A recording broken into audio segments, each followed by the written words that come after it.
बिस्मिल्लाहिर्रहमानिर्रहीम। अस्सलामु अलैकुम एवरीवन। दुनिया की सबसे अमीर और ताकतवर सऊदी कंपनी कौन सी है, क्या है, देखते हैं। लेट्स स्टार्ट दिस तो वीडियो। अगर आप लोगों से ये सवाल किया जाए कि भाई बताइए हमारी दुनिया की सबसे बड़ी और सबसे प्रॉफिटेबल कंपनी कौन सी है, तो यकीनी तौर पर आप लोगों का जवाब या तो एप्पल और माइक्रोसॉफ्ट जैसी कंपनी होगी, या फिर कुछ लोग गूगल और अमेज़न जैसी कंपनीज का भी नाम लेंगे। मगर आपको जानकर शायद हैरानी होगी कि इन तमाम मशहूर कंपनी से अलग हटकर हमारी दुनिया की जो सबसे बड़ी और सबसे प्रॉफिटेबल कंपनी है वो है सऊदी अरामको। ये दरअसल सऊदी अरबिया की एक ऐसी कंपनी है कि जो दुनिया में मशहूर भले ही नहीं है, मगर उसके बावजूद भी पूरी दुनिया पर राज करती है। एक ऐसी कंपनी कि जिसको सऊदी अरबिया के सर का ताज माना जाता है, जिसको सऊदी अरबिया की इकोनॉमी की रीढ़ की हड्डी माना जाता है। ये कंपनी अगर इतिहास में न होती तो आज सऊदी अरबिया हम लोगों को जितना अमीर और जितना ताकतवर नजर आता है, इतना अमीर और इतना ताकतवर और इतना असरदार कभी नजर ना आता। सऊदी अरबिया की किस्मत पूरी तरह से बदल देने वाली ये कंपनी कितनी ज्यादा अमीर और ताकतवर है, इस चीज का अंदाजा इसी बात से लगाया जा सकता है कि दुनिया के ज्यादातर देश तो ऐसे हैं कि जिनकी पूरी इकोनॉमी भी इस कंपनी के सामने दूर दूर तक नहीं टिकती है। यानी ये कंपनी जब चाहे जैसे चाहे दुनिया के ज्यादातर देशों को खरीद सकती है। अब आप में से ज्यादातर लोगों के दिमाग में बार बार यही सवाल आ रहा होगा कि अगर सच में ये कंपनी इतनी ज्यादा अमीर और इतनी ज्यादा ताकतवर है, तो आखिर हम में से ज्यादातर लोगों ने कभी इसका नाम क्यों नहीं सुना था। आखिर ये कंपनी उतनी ज्यादा मशहूर क्यों नहीं है कि जितनी दुनिया की बाकी दूसरी अमीर कंपनी है। तो दोस्तों मैं आप लोगों को बता दूं कि ये कंपनी इसलिए ज्यादा मशहूर नहीं है क्योंकि सऊदी अरबिया खुद इस कंपनी को कभी मशहूर करना ही नहीं चाहता था, बल्कि वो तो हमेशा इस कंपनी को दुनिया से छुपा कर रखना चाहता था। वो चाहता था कि दुनिया कभी इसका नाम ही ना जान सके। अगर दुनिया के कुछ इंसान इसका नाम जानते भी हों तो वो कम से कम इतना ना जानते हों कि ये कंपनी क्या काम करती है, कैसे चलती है और कितना फायदा कमाती है। सऊदी अरबिया दुनिया से इस कंपनी को छुपाने में एक लंबे वक्त तक कामयाब भी रहा था, मगर फिर सन 2018 और 19 के करीब में आकर एक मजबूरी के तहत सऊदी अरबिया को इस कंपनी के लगभग सारे ही डेटा को पब्लिक करना पड़ा। जैसे ही सन 2019 में पहली बार इस कंपनी का डेटा पब्लिक हुआ, यानी पूरी दुनिया के सामने आया, तो पूरी दुनिया के मानो होश उड़ गए थे। आखिर उस डेटा में ऐसा क्या था, सन 2019 में क्या हुआ था और इस कंपनी का पूरा इतिहास क्या है, ये कब बनाई गई थी, क्यों बनाई गई थी, किसने बनाई थी और ये क्या क्या काम करती है, ये सब कुछ ही आज की इस वीडियो में हम लोग जानने की कोशिश करते हैं। साथ ही साथ ये भी जानेंगे कि इस कंपनी के इतिहास से अमेरिका का क्या रिश्ता है।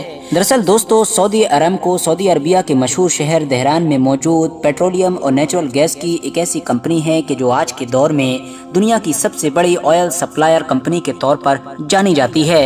इंटरेस्टिंग बात यह है कि सऊदी अरबिया की ये कंपनी ये काम पिछले 90 साल से लगातार करती आ रही है।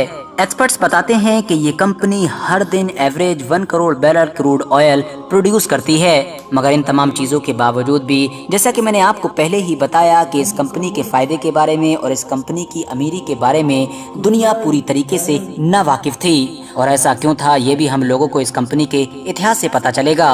दरअसल ये बात है सन 1933 की कि जब सऊदी गवर्नमेंट और एक अमेरिकन कंपनी के जिसका नाम standard oil company of California था, इन दोनों के बीच एक समझौता हुआ। इस समझौते के तहत सऊदी गवर्नमेंट ने इस कंपनी को ये परमिशन दे दी थी कि वो सऊदी अरबिया की जमीन पर तेल खोद सकती है और उसको निकाल सकती है। इस कंपनी ने परमिशन मिलते ही बड़ी तेजी के साथ सऊदी अरबिया के इलाके में तेल ढूंढना शुरू कर दिया।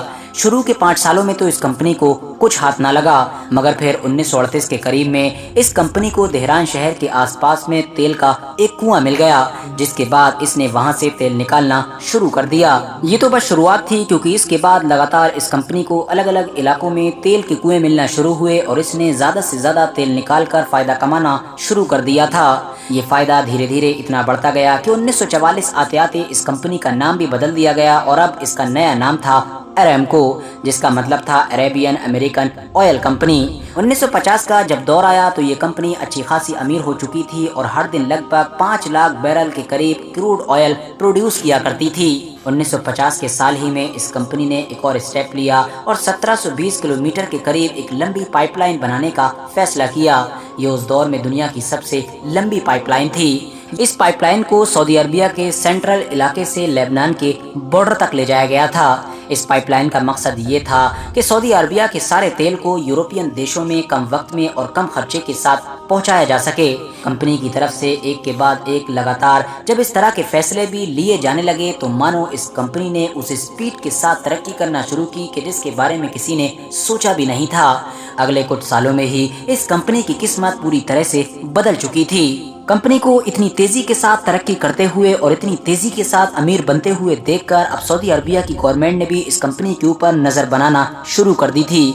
यानी अब उन लोगों का सिर्फ एक ही मकसद था कि इस प्राइवेट कंपनी का जल्द से जल्द राष्ट्रीयकरण किया जाए, मतलब सऊदी अरबिया को इसका मालिकाना हक दिलाया जाए और इसको पूरी तरह से अपने अंडर में लिया जाए, क्योंकि जाहिर है उस दौर तक तो ये एक अमेरिकन प्राइवेट कंपनी ही हुआ करती थी जिस पर सऊदी अरबिया का कोई लेना देना नहीं था। फिलहाल 1973 में पहली बार सऊदी गवर्नमेंट ने इस कंपनी के 25% शेयर खरीदे और इस तरह से 25% कंपनी पर अपना मालिकाना हक बना लिया।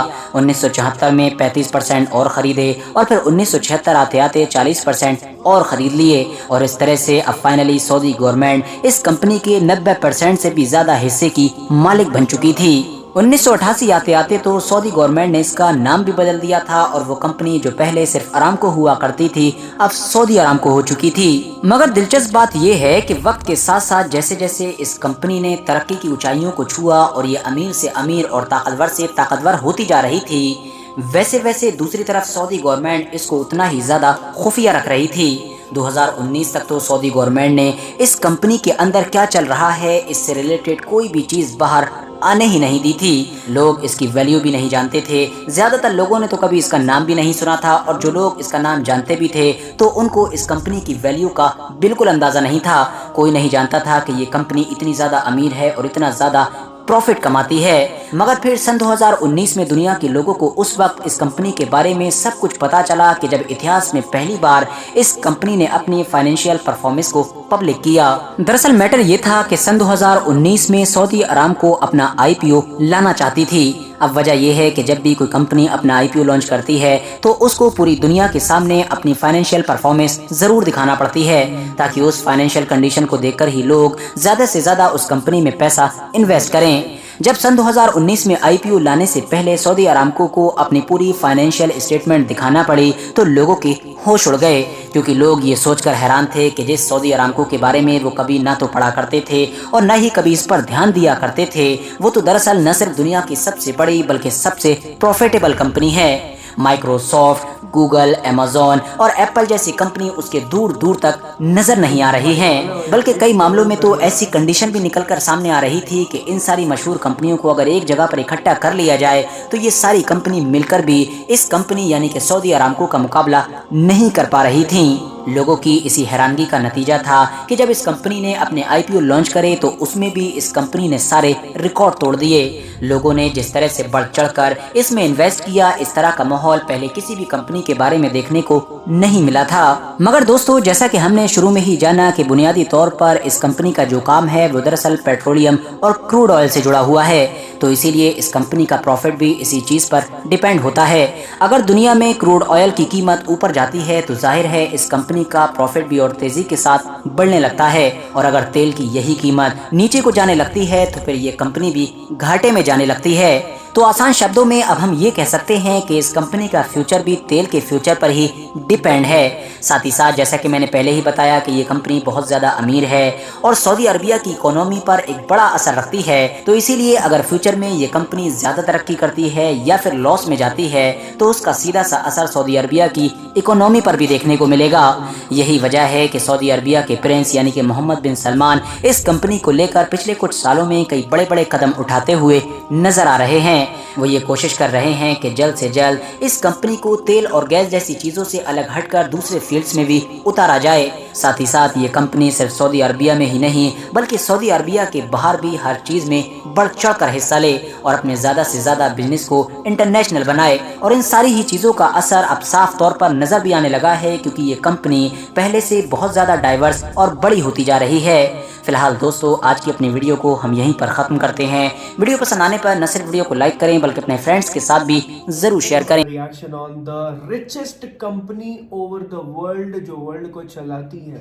एंड ये सही बात है कि जो लोग बोलते हैं ना कि हम अभी आप फोर्ब्स में देखते होगे कि यार इलॉन मस्क फर्स्ट नंबर पे है, पता नहीं $200 बिलियन ये वो। हाँ। आप सोचो मतलब ये लोग, मतलब जो दुबई प्रिंस है, फिर उसके साथ जो यूएई के प्रेसिडेंट हैं जिनका नाम मोहम्मद, उनका नाम नहीं याद आ रहा मुझे, मतलब उनकी वेल्थ, वो थोड़ी अपनी वेल्थ को सबको वो बताते हैं कि भाई हमारे पास इतना है। कि मुसलमान की फितरत नहीं है कि वो एग्जैक्टली आपको बताए, एग्जैक्टली नहीं बताएगा, मोटा मोटा बता देगा, कम बता देगा, थोड़ा बता देगा, या एग्जैक्टली नहीं बताएगा। अभी उन 200 बिलियन उसके लिए क्या चीज़ है, सच में है, क्या चीज़ है, दुबई का भाई राजा है वो।